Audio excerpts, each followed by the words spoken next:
back down and shut your trap. It's time for Keeping It Sports with M3. Are you ready? Are you ready? Well, I'll need some beer. Are you ready? You have to ask me nicely. Come on now, don't be bashful. Are you ready? Are you ready for Place for the best sports talk and news surrounding each league. I can prove it with my usual flawless logic. Hey, man, this time we'll do it my way. What's your name again? And now, here's your host, M3, Mike Rosansky. Coming to you from Cherry Hill, New Jersey. It's time for Keeping It Sports with M3, powered by the Connecticut School of Broadcasting. Good afternoon, everyone.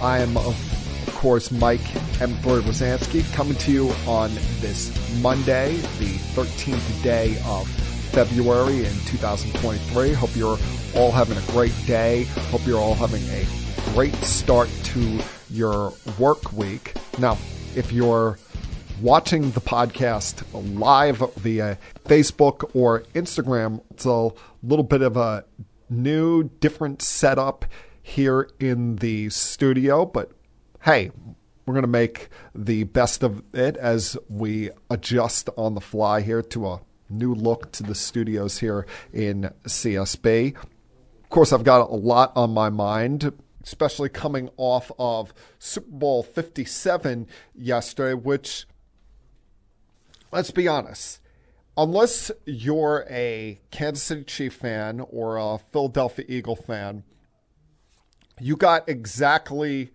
what you wanted out of last night's game.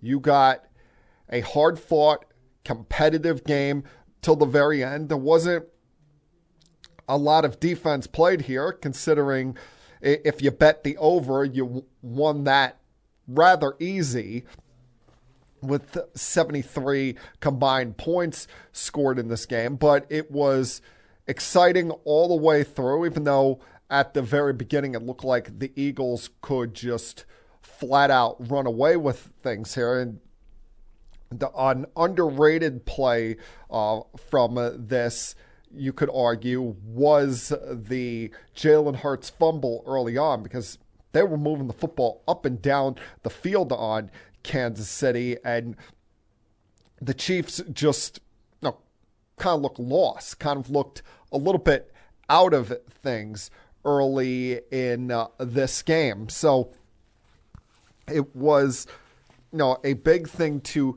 get them back into this, and you really saw the legend and the legacy of Patrick Mahomes grow here, because we already knew how great he was or is. But when you see how that first half is playing out, the fact that the Eagles had the ball for 21 minutes, the fact that they're moving up and down the field, and outside of that one turnover, they're getting their offense going rather easily. And the Chiefs' defense just looks gassed, doesn't look like it has a prayer against the Eagles.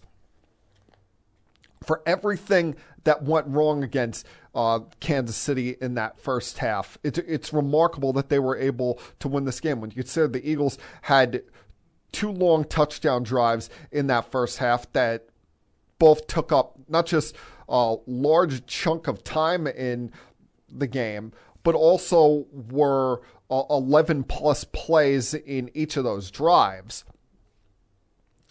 Then you take into account that Mahomes re-aggravated his ankle injury, which was a question for me all week, because we hear about high ankle sprains.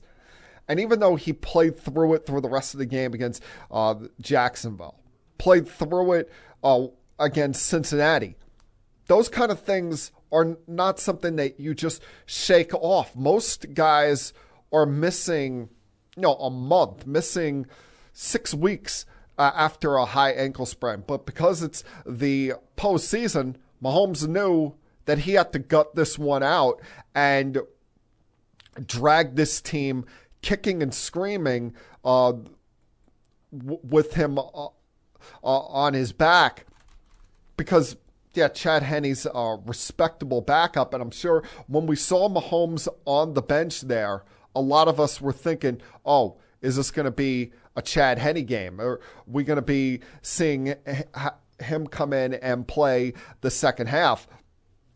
You could argue that the MVP of this game was the training staff for the Chiefs to be able to get Mahomes ready, get him loose enough to play in the second half of this football game, along with the Kansas City offensive line, because let's face it, the Eagles' defensive line, which had put together a historic regular season, led the league in sacks by far, had the most sacks in, 50 years.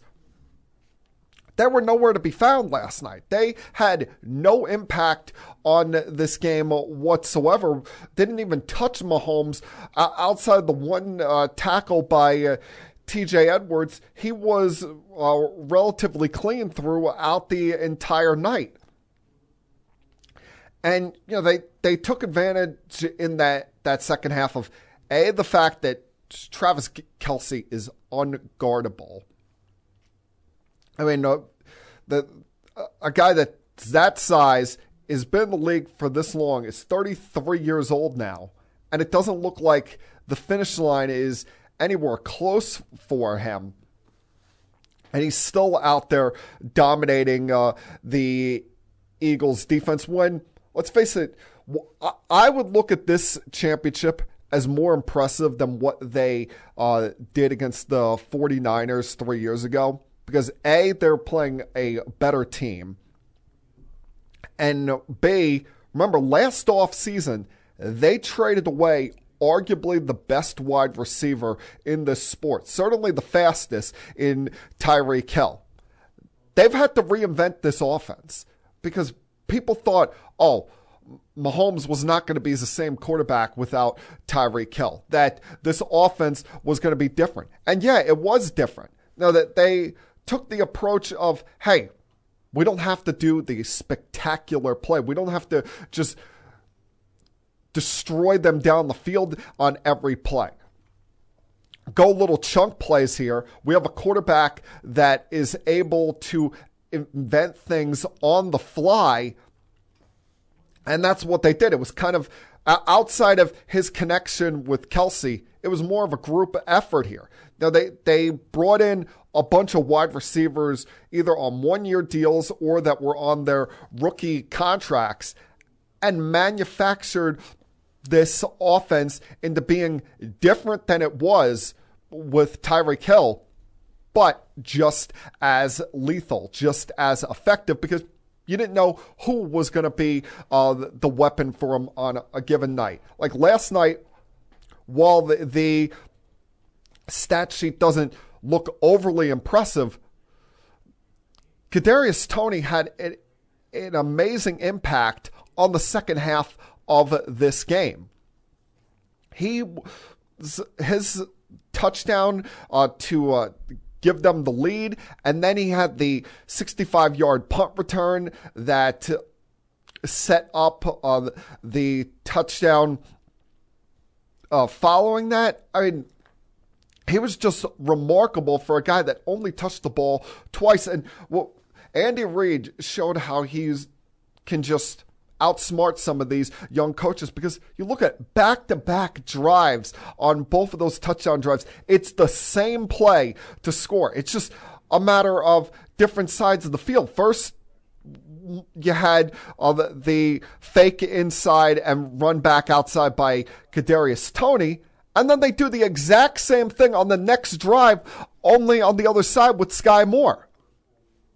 And the Eagles had no answer for that. It was, I don't want to call it a humbling moment, because I didn't really hear many of the Eagles talking trash, talking, boasting too much this past week. Both teams seemed to come in with a lot of humility and grace, unless you are Travis Kelce, who over the last couple of weeks, whether it was after the Bengals or after this game, were giving a bunch of WWE-like promos on the field.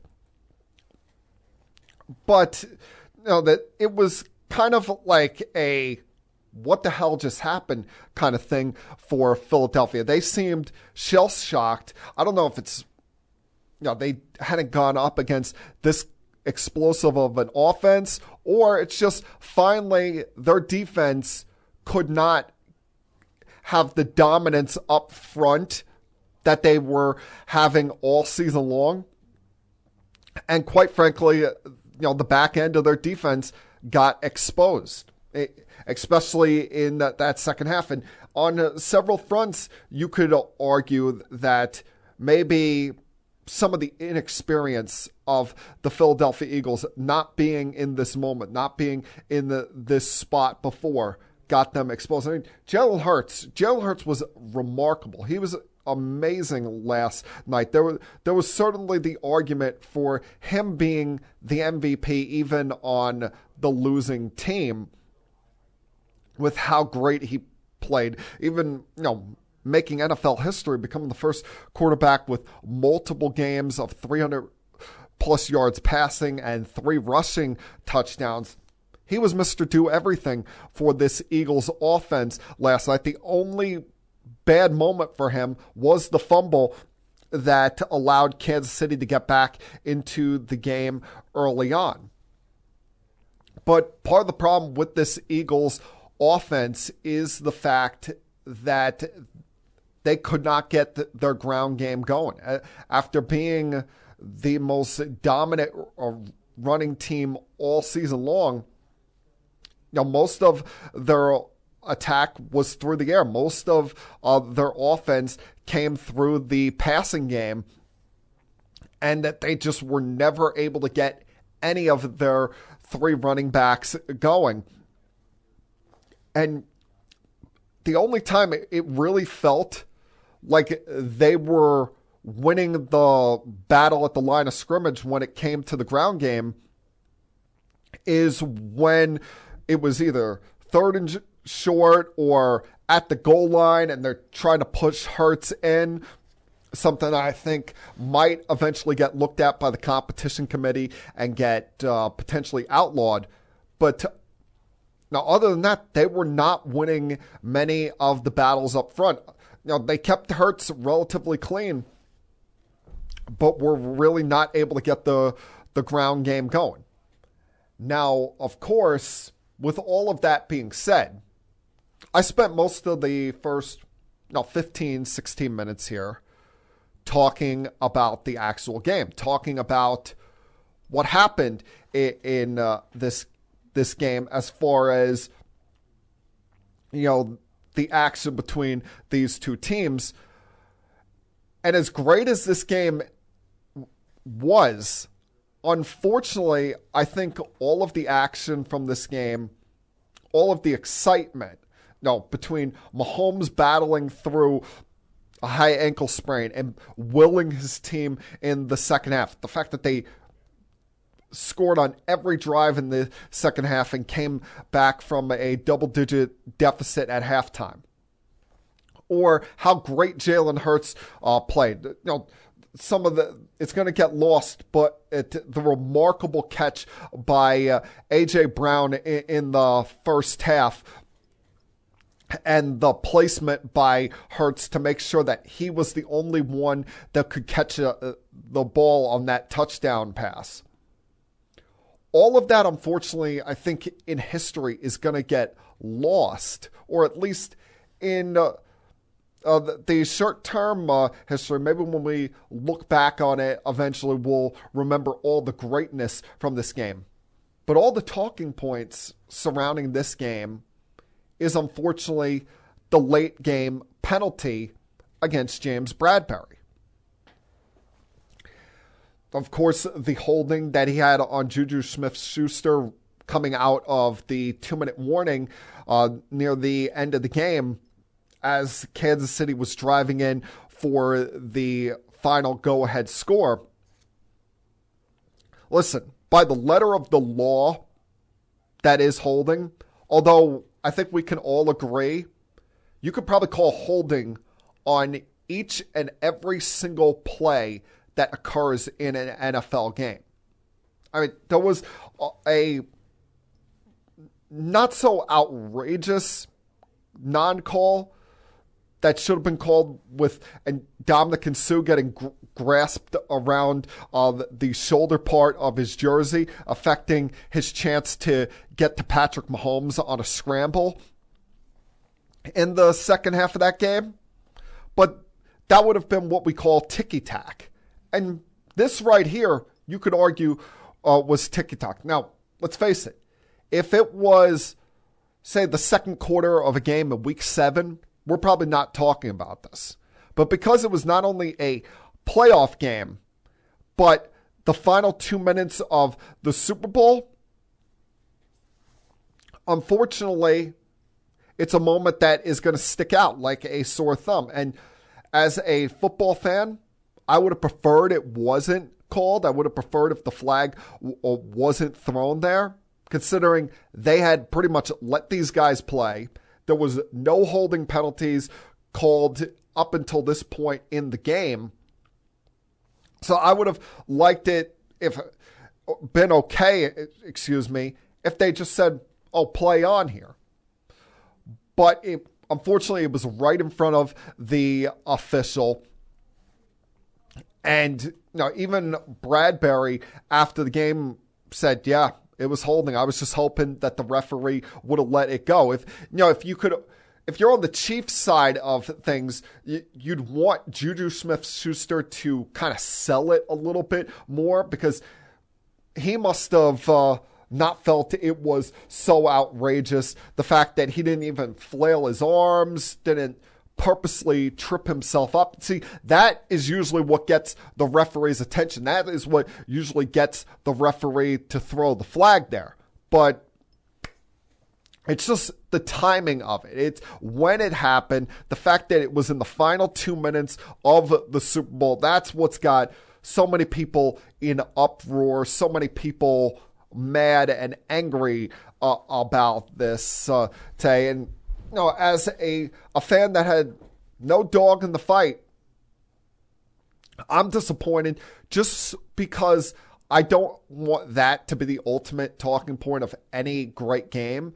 And I would have loved the opportunity, whether he had a walk-off touchdown or had a Hail Mary blocked at the goal line, would have loved the opportunity to see Jalen Hurts get the football one last time, because once he got the ball on that final drive with 8 seconds to go, it would have taken something miraculous with them lined up at their own 39, 40-yard line there. It would have taken something really insane for the Eagles to even have a chance. And he must have been hit on that final throw or something like that for it to just die like a lead balloon there, barely across Kansas City's 40-yard line.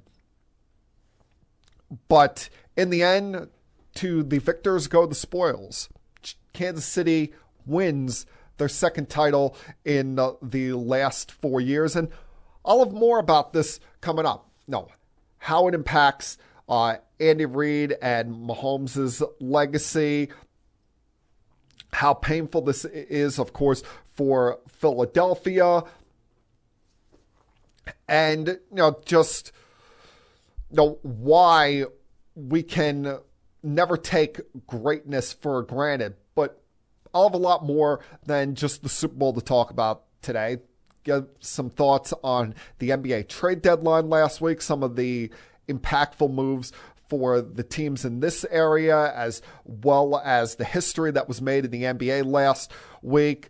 And, of course, look ahead to some things that are going to be coming up rather quickly in the NFL offseason. So, a lot to get to this week. Glad you could join me. So, at this time, as I say each and every week, sit back, relax, hell, put your feet up if you feel like it, and continue keeping it sports with M3. I'll be back.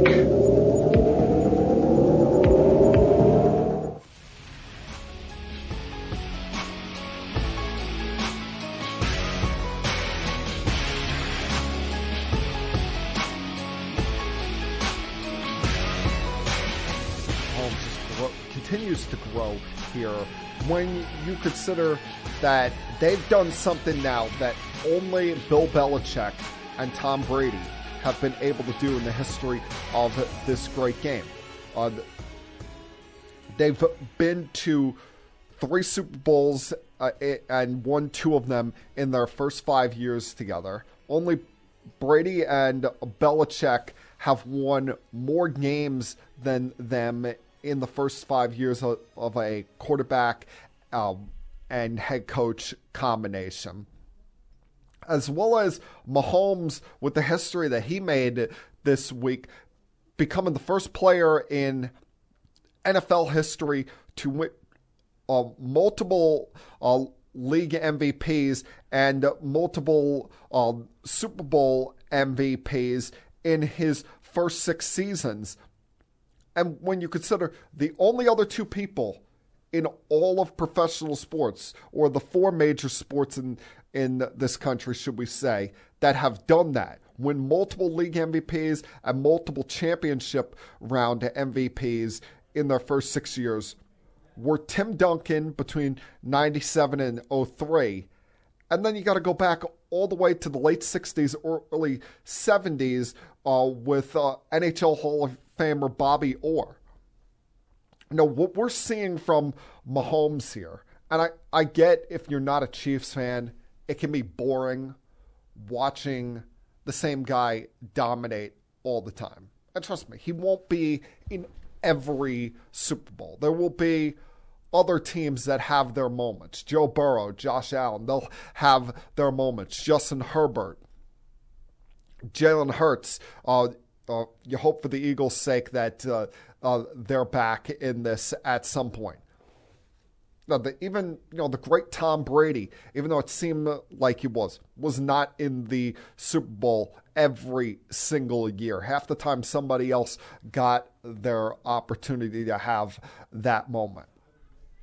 This shouldn't be underappreciated. This shouldn't be devalued, what we're seeing. The fact that, I said before, most guys would have very easily sat out with the high ankle sprain. Hell, last night, most would have been out for the count when he re-aggravated that ankle.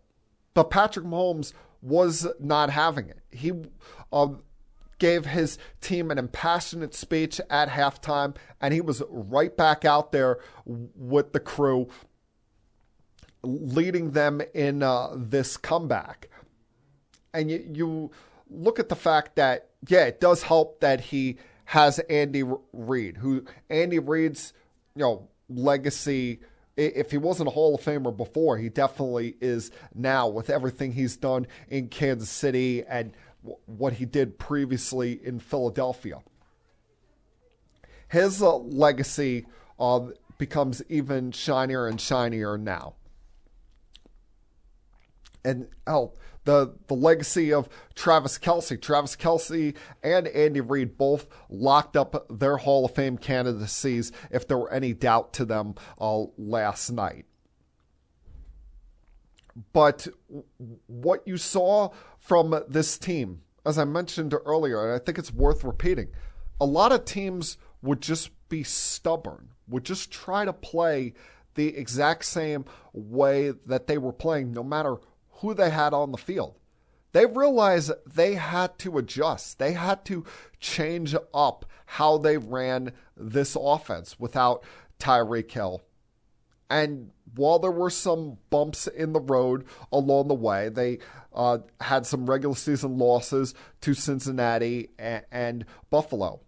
They showed that when it really mattered, in the biggest moments, that their offense could be just as good without the most explosive wide receiver in this sport. That while different, they could be efficient, that they could just settle for boring football, should we say.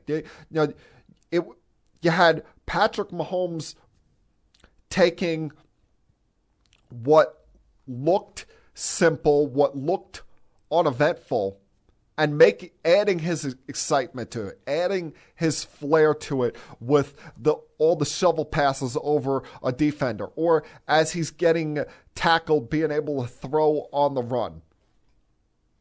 So you still had the same old flair from Patrick Mahomes, but it was different. It was a more mature way of doing it. It was a more disciplined way of doing it. They had to get more people involved rather than just locking down on one wide receiver and a great tight end the entire time. And that's why they're sitting here as champions. And now 31 other teams have got to figure out how they can be in this moment next year, how they can be in the spotlight. This game is more painful than any of the other sports, I think, when it comes to losing the championship. Because it's so year-round. At least with baseball and basketball, those guys take somewhat of a break after their regular seasons and postseason end. The NFL, you're already gearing up for volunteer workouts in like March and April. You have OTAs in June. It's a grind. And then when you have the long, hot days in August, as far as training camp is concerned, having to go through a 17-game season of a grind. And if you're so lucky to not just make the playoffs, but be that one team that gets the first round bye, you don't get the job done. You got to start all over again. And you're not going to have the same, because of the salary cap, you're not going to have the same team the following year.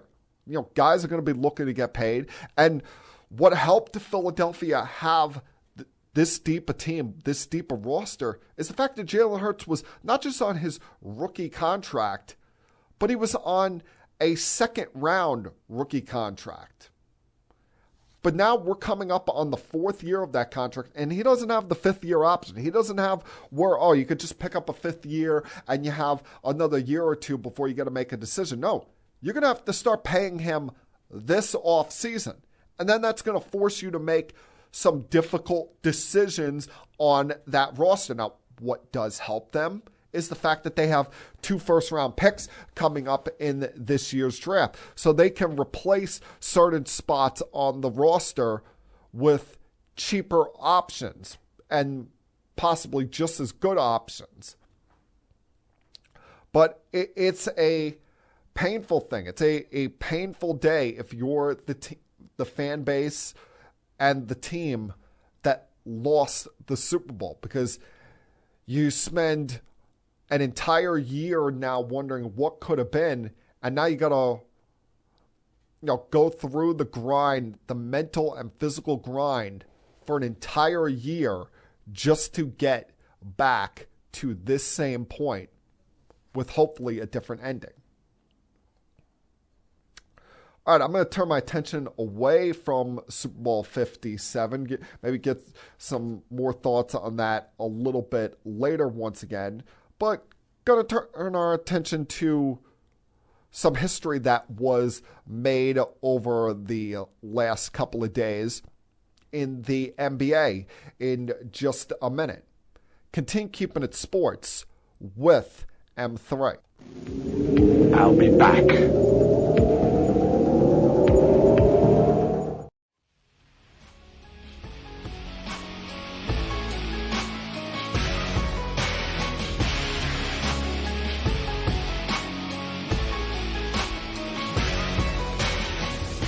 Now, believe it or not, there were other things going on in the sports world besides just the Super Bowl this past week. And what's going to get lost in the mix of things, and thankfully it happened early in the week so we could give it its proper attention. We could give it its proper, respect, was LeBron James finally passing Kareem Abdul-Jabbar on the NBA's all-time scoring list. Now, as remarkable as LeBron is, as great as he is, you don't take away any of his greatness. I'll talk about why I feel some of that gets lost in just a minute.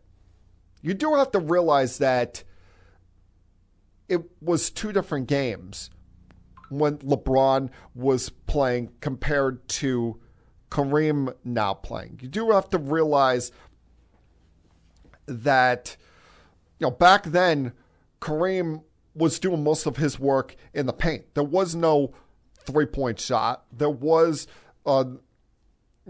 shooting from behind the arc until very late in his career when he had 2 3-pointers on his resume.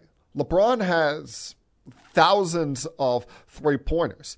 That's why he was able to catch what we thought was a rather unbreakable record. But that should not deny or undermine what has been one of the greatest careers that we've ever seen in all of professional sports. When you think about the fact that LeBron came straight out of high school, and that also helps in breaking this record because Kareem did play several years at UCLA. But coming right out of high school, and when he was in high school, some of his games in his junior and senior year were being shown on national television. He was declared the chosen one coming out in that 2003 draft class and immediately looked at as the next big thing.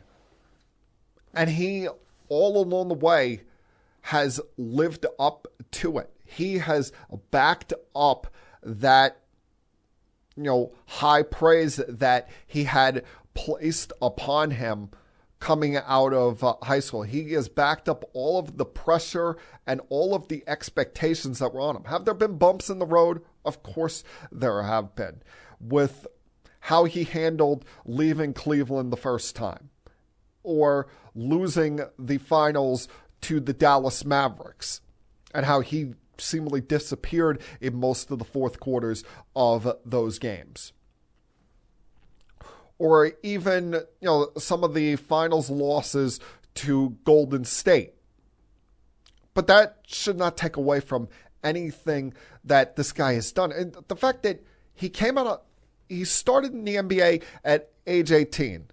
And well, yes, he takes some maintenance nights here and there in the NBA of what is arguably one of the worst things that's happened to the league. When he is out there, he gives us everything he has. And he really has not dealt with the long-term debilitating injury. He's been marvelous in how he's kept himself in shape and been able to reinvent himself over time to remain, even at 38 years old, still one of the league's best players. And it doesn't look like he's near the finish line. We know the goals that he has set. He wants to play with his son, Bronny. He wants to be, whether they're teammates or they're on the court as opposition, he wants to be the father-son pairing playing in the NBA. He wants to have, what the Griffeys had in Major League Baseball at the end of Ken Griffey Sr.'s career going into Ken Griffey Jr.'s career. And, of course, what always comes up is the GOAT debate. And quite frankly, it almost becomes tiresome. It almost becomes disrespectful at times. Listen, I believe that Michael Jordan is the greatest of all time. But if you want to sit here and tell me you think LeBron James is the greatest of all time, hey, I got no problem with it. We can have an educated, adult, mature conversation here without it seeming like we're insulting the other guy. And that's been the problem here. Whether you say Michael's the greatest of all time or LeBron's the greatest of all time, it always feels like there's a portion of every base, whether you're on Team LeBron or Team Michael, or whether you're someone that argues for Kareem or Wilt Chamberlain or Bill Russell, Magic, Bird, whoever it is, it always feels like with these debates, like in arguing their point, people got to put down the other guy. And in my opinion, while I think Michael Jordan is the greatest of all time and is at the head of the table, LeBron James is still at that same table. Bill Russell, Kareem, Wilt, Magic, Larry, all those guys I listed, all at the same table. So can we have this debate about greatness, but do it in a respectful way? Do it in a way where you're not just ripping someone to shreds and not acting like their career wasn't great as well, like their career didn't have its own merits. And Michael and LeBron, let's face it, were kind of two different players. Where LeBron was as good a scorer as he is, he's a great passer, great rebounder, gets everybody involved. Michael was different in the fact that he had just this, not just killer instinct, but he did something that a lot of athletes don't do, where he found different ways to motivate him just based on pure hatred for the opposition. He would have hated the way the sport is right now with how buddy-buddy it is pre- and post-game between teams. But we saw it in the Last Dance documentary. And for those of you who are old enough to remember watching him play, he would pick out one thing he didn't like about an opposing player, or he'd make up something that he claimed someone said about him and would use it as motivation to get through that night. But you want to argue LeBron's better? Hey, I'm not going to sit here and tell you you're wrong. I'm not going to sit here and try and disrespect the man, because the man has been remarkably consistent, remarkably great, and has not disappointed any of the expectations. Now, what he's got to be disappointed about is the fact that outside of the bubble season, it has not been as successful in Los Angeles as he would have hoped. They've won, one round of playoffs outside of the bubble season. They've have had disappointing ends their year. Hell, last year they didn't even make the postseason, and they're in danger of doing that same thing as we sit here on February 13th with them in 13th place in the Western Conference. Although, a good week can make up those two games that they're back in the standings. But their roster was very flawed coming into this year. Did not have enough shooting, had just a bunch of guards that were good distributors but couldn't shoot the basketball well, and had to have a shakeup at the deadline. And none of these moves that they made, whether it's the 3-team deal that they made with the Timberwolves and the Thunder to bring in D'Angelo Russell again and getting rid of Russell Westbrook's contract, or trading away Patrick Beverly to the Magic to get Mo Bamba, or even the trading away Thomas Bryant, who had kind of become somewhat of a fan favorite there in LA. I don't think these are moves that are earth-shattering, gonna all of a sudden make them one of the top contenders in the Western Conference. But they needed to change up the feel and the vibe of this team, while getting some guys that were better at shooting the basketball and getting a little size in there as well, with Jared Vanderbilt and Mo Bamba added to this team. that there was just like this ugly black cloud, gray cloud, whatever you want to call it, that hung over this team.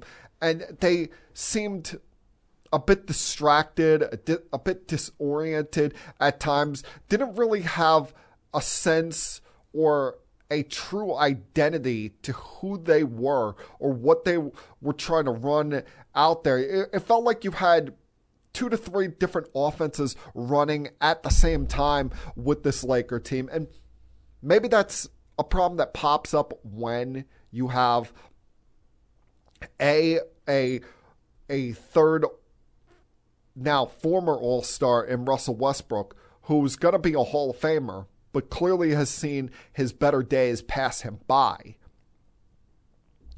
And now he's coming to a team where he's not the alpha dog. He's like the third wheel on the team and has to accept that role, even had to accept moving to the bench this year, which at first was working out. But then you started to see some butting heads with him and Darvin Ham in the last couple of weeks. They just need to change up the entire feel to this team. And you've seen them play a little bit better recently, even going into Golden State without LeBron on Saturday night to pull off the victory, though it does help the Warriors not having Steph Curry. But the Lakers, if they wanted to get back in the playoff contention, really needed to make some changes for this roster, even if it was changes just for the sake of change. Now, the Knicks made a trade over the trade deadline week, making the trade with the Portland Trailblazers to get Josh Hart. And what was funny about that trade? Well, yes, Josh Hart instantly helps them, even though he is about 7% down in his three-point shooting this year. You get a guy that will play defense, will add to that rotation, and we'll see if he can bounce back from what was a struggle as far as three-point shooting goes to start this year. What I found funny is I'm sure you guys have seen the video that's been bouncing around social media where Jalen Brunson was happy, celebrating at his jersey retirement ceremony at Villanova last week when he found out his college teammate was going to once again become his teammate. But as we would come to find out in that trade, they traded away another one of his teammates in Ryan Arcidiacono.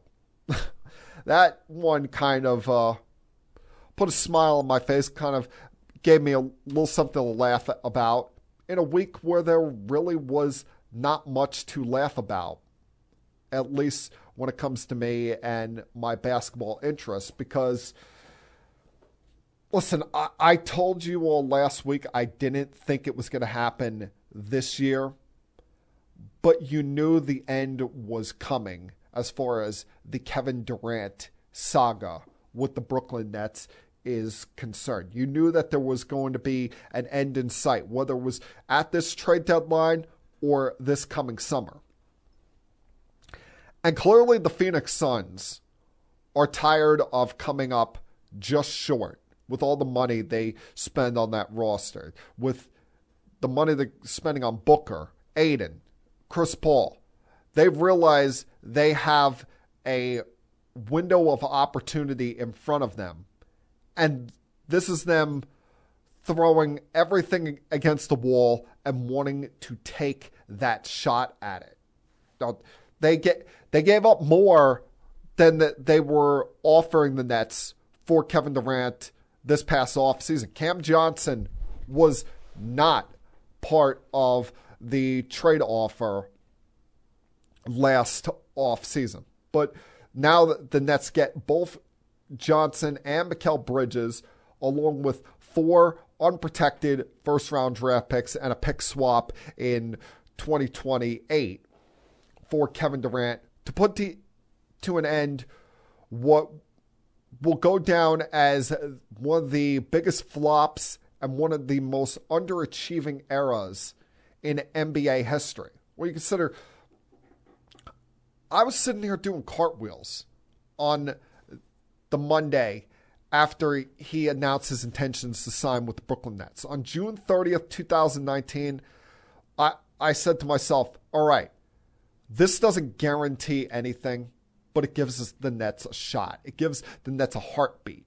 It takes them from a rebuilding team to then a cute, fun story to then now eventually a team that's contending for championships. You knew you weren't getting KD right away because he had to miss the entire next season due to his Achilles injury in the finals that year. But you knew eventually you were getting one of the top 5 players in the NBA, one of the greatest players in the history of this sport joining the Brooklyn Nets. It seemed like week after week, month after month, there was always another piece of drama hanging over this team, whether it be Kyrie Irving and him going AWOL after January 6th, that leading to the Harden trade, Durant getting hurt that season and missing 23 games, and while he was out getting into a war of words with actor Michael Rappaport, to then in the playoffs that year, the Durant dragging the Nets to a Game 7 against the Milwaukee Bucks. That series should have been over after 6 games. They had no right winning Game 5. It took a heroic effort from KD and James Harden playing 48 minutes on one leg for the Nets to survive that. But they were without Kyrie, as I said, Harden playing on one leg, and Durant, by just the length of a toe, came within the Nets' biggest shot in the history. What could have been a 3-pointer to send them to the conference finals, instead force overtime, and we know how that resulted. To the next year with Kyrie and all of the vaccination stuff, Durant once again getting hurt in January, and while he was gone, Harden forcing his way out. He comes back, they get swept by the Celtics in the first round, and then from there it was just the beginning toward the end of what has been a disaster, with Durant requesting a trade, Kyrie Irving and his anti-Semitism stuff. And we probably should have seen this coming when a year and a half ago or 2 years ago, when Steve Nash had gotten hired, who was clearly over his head as Nets head coach. He gets hired, and these two are on KD's podcast talking about how, on any given night, a different one of them could be the head coach. They don't really need to be coached. When those kind of things come up, you know you're spelling doom. You know you're spelling disaster. And as a Net fan, it's sad that the last sight that I have of KD as a Brooklyn Net is him walking off the court in January after injuring his right knee against the Miami Heat. All we really truly got out of him, and when he was healthy, he gave it his all. All they really truly got out of KD was one playoff series win. You think about it. They had that big 3 with Harden, Durant, and Irving. Those guys played only 16 regular season games together. They've won one playoff series together. It's going to go down as one of the biggest flops in league history. And I mean, the process, and I don't want to sound like the 76ers or Brian Cashman here when it comes to the process, but you look at the route that the Nets took to get there. The way that they did it was the right way about going through it. See, there's stages to this, as I've said before, when it comes to building a championship team in the NBA. First, you start off in rebuild mode. Then you've got to build up credibility and look like a competent franchise that can win games, make it to the postseason, but is not going to do anything in particular in the postseason other than you open up the eyeballs of superstars around the league saying, you know what? That's a respectable team right there. They're a team that if I join them, they got the pieces around me and another star that we can do some things there. And that's what the Nets were. After 2019, a lot of people were raving about that team, saying that, yeah, they're not going to win a championship the way they're built. But you add the right stars to them, they can be right there in championship contention because they have a core that can back them up. The problem is they picked the wrong stars. You picked a guy in Kyrie Irving that only plays when he wants to play and thinks that he can still get paid max dollars by only playing in 50% of the games. And a guy in Kevin Durant who was injury prone while he was here, but when he played, gave it his all. But is the grass is green on the other side guy that you're going to find in the NBA. He wants to be the best player on whatever team he's on. He just doesn't want to be the leader of whatever team he's on. Well, hey, Kevin, you got what you wanted now with Phoenix. You don't have to be the leader there. Hell, you don't even have to be the best player there. You just have to be Kevin Durant. You just have to be healthy and make sure that the four all-star level players that they have on that team are hitting on high gears come playoff time if you want your best chance at winning your third title. But I kind of hope that doesn't happen because as a Net fan, I'm vindictive and I am extremely disappointed today. All right, going to take a final break here. Come back on the other side and close things up for this week. Maybe give a few more thoughts on Super Bowl 57. Continue keeping sports with M3. I'll be back.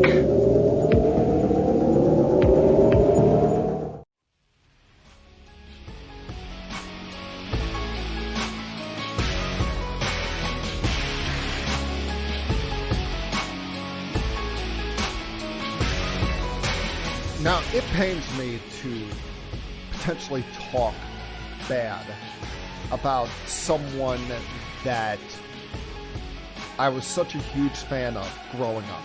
That was one of my favorite athletes growing up. But I really don't understand the infatuation with Derek Jeter now becoming an analyst for Fox's baseball coverage. He's never really struck me as, a TV personality, especially when you watch the Derek Jeter documentary.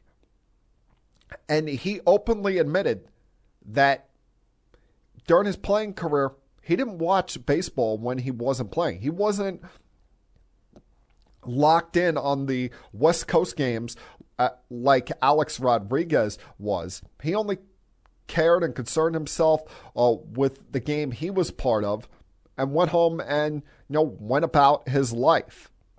Other than that, the only baseball he was watching was film on the other pitcher preparing for a certain matchup.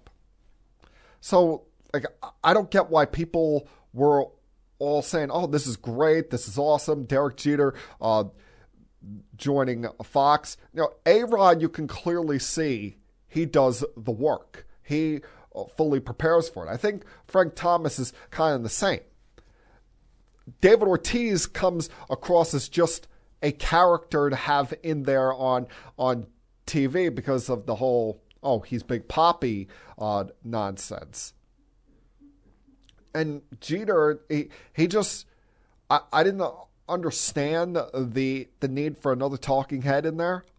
I hope I'm wrong. I hope he does great. He is the captain, and I'm forever grateful and love what he did with the Yankees. I just did did not understand Fox's choice with deciding to go with Al Capitan as part of their broadcast.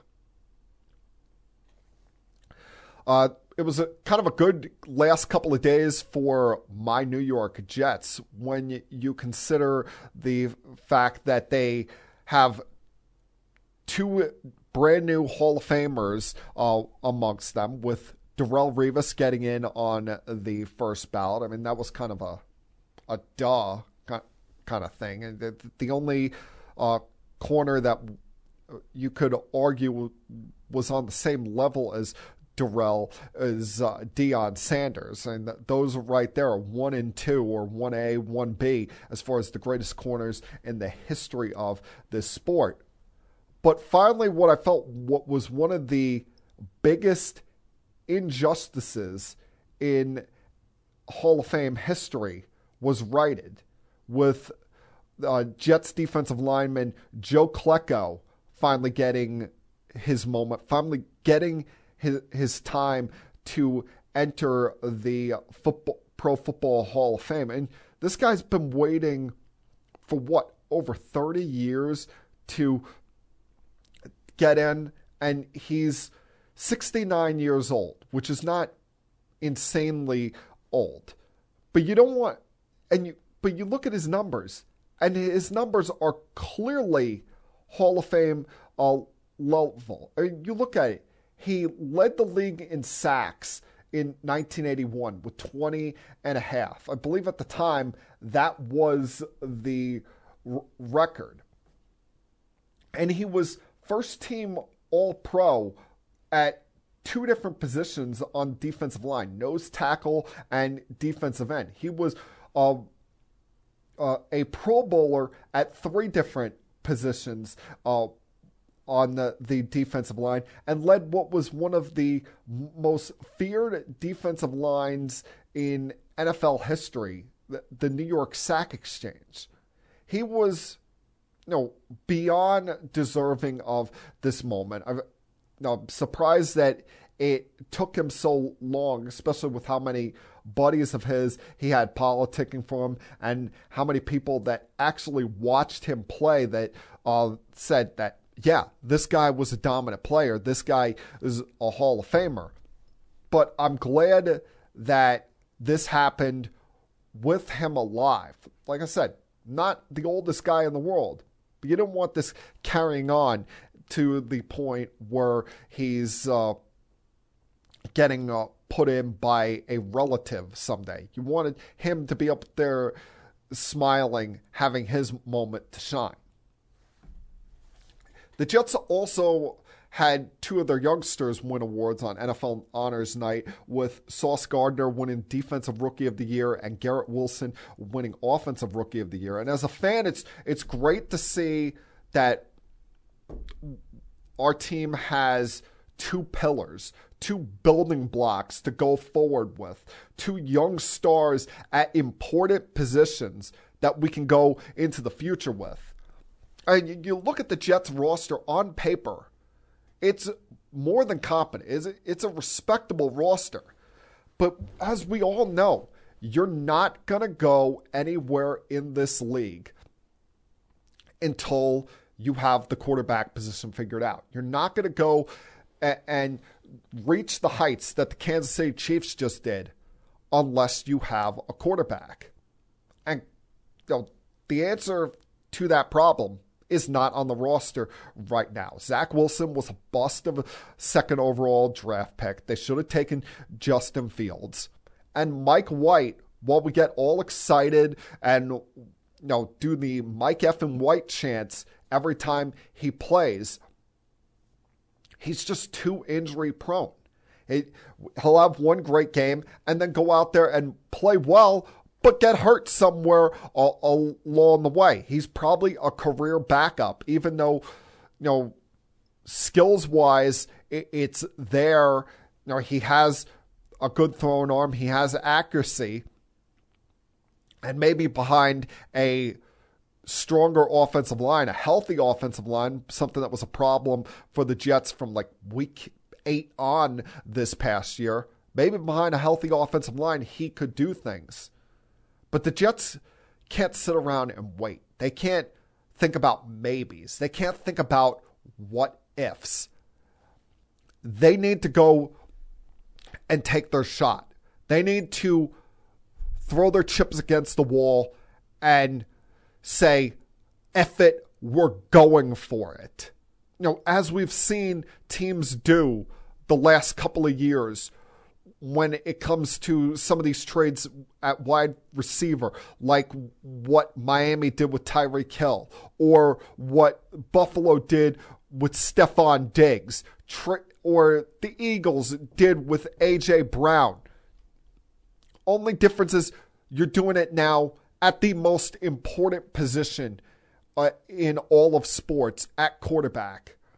And there's some really good quarterbacks that are going to be available for them in the trade market. I don't even want to think about the free agent market, the likes of, a Garoppolo or someone like that. No, I'm going bigger fish hunting here. Now, whether that's Aaron Rodgers, who's going to have plenty of suitors, and hell, we don't even know if Aaron Rodgers is going to play yet. He's somewhere trapped. This shows you how out there this dude is. The fact that he has locked himself away for 4 days, reportedly in complete darkness, as he prepares to make a decision on not just if he wants to play next year, but his future with the Green Bay Packers. And if they can't get him, my number 2 option is going and getting Derek Carr as a free agent. Because in all likelihood, the Raiders are going to have to release him on Wednesday. They're not going to let that $40 million he's due for next year become guaranteed. And very wisely, none of these teams, other than seemingly the Saints, are going to agree to trade any thing for him. And if you're Derek Carr, why would you want a team that you're going to trading for? You would want them to hold on to all of their assets. You would want them to have all of their potential alternative ready and available to make a big splash and add you as the final piece so that you're in a more prepared, more competent, deck fully stacked situation. And as a free agent, you can call your shot where you want to go. You can potentially get more guaranteed money than anything you had remaining on the non-guarantee from the Raiders. So that's pretty much where I am when it comes to the Jets quarterback position. Swing for the fences and trade for Aaron Rodgers. And if that's not able to be pulled off, go get Derek Carr. Sign him as a free agent, because as much as you want to make fun of the Jets, I mean, have you seen the disarray the Raiders organization has been in during Derek Carr's time there? He's had 6 different head coaches. He had one head coach fired because of emails, and he's had teammates getting arrested, including first-round draft picks. And it's been the land of disarray there, and he's still managed to put up respectable numbers. Now, I'd more so prefer Rodgers just because you have his offensive coordinator in Nathaniel Hackett here. And if you don't get Rodgers, then that hiring makes absolutely no sense. But as a fan, I'm just tired. I'm annoyed about being one of those teams that sits on the sidelines. I want to get in the big dance. I want to know that my team is doing everything possible to end the fact that they have not been in a Super Bowl in now what will be 55 years. I want to know that moment, our chance to have that bright moment in the sun is possible to happen. And the only way you're going to do that is putting a beyond competent quarterback with this team, with this roster, a roster that has wide receivers, a roster that has a good defensive line, has good running backs, has young corners that has all the makings, all the ingredients to give teams fits if they make the postseason next year. But they're not going to be able to do that unless they get the quarterback position settled. And listen, they're just one of 31 teams that is sitting here today wondering, how can we have our moment next year? How can we be sitting here preparing for a parade like the Kansas City Chiefs are? How can we be in the spot where we have Travis Kelce screaming their heads off, or a guy that's as intense as Chris Jones on the sidelines trying to motivate the team through the first half and pissed off and not accepting losing and just guiding us over the finish line? How can we be sitting there holding the Lombardi trophy and start to build a legacy like what Mahomes has, like what Reed, Kelce, Jones, all of those guys have?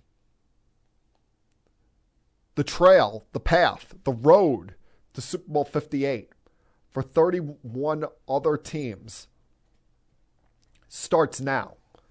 But unfortunately, that path is not going to be easy because Kansas City's not going anywhere. Patrick Mahomes is still only 27. Andy Reid is 64, looking like he's going on 44. And as long as they have those two guys together, they are going to be a tough out, a difficult out for anyone to deal with. And that, my friends, was Keeping It Sports with M3 for Monday, February 13th, 2023. Everyone, please have a great day. Have a great rest of your week. Have fun. Be safe. Stay healthy. And whatever you may be doing, enjoy this life, everyone. We only have one of them. And I'll talk to you guys again, same time next week. Until then, peace. We have to go. Good night, everybody. I have had enough of you! Thank you for all the fun. Thank you. Hey, shut up, will ya? I don't want to see you, I don't want to hear you, I don't want to smell you. Now leave. I'll be back.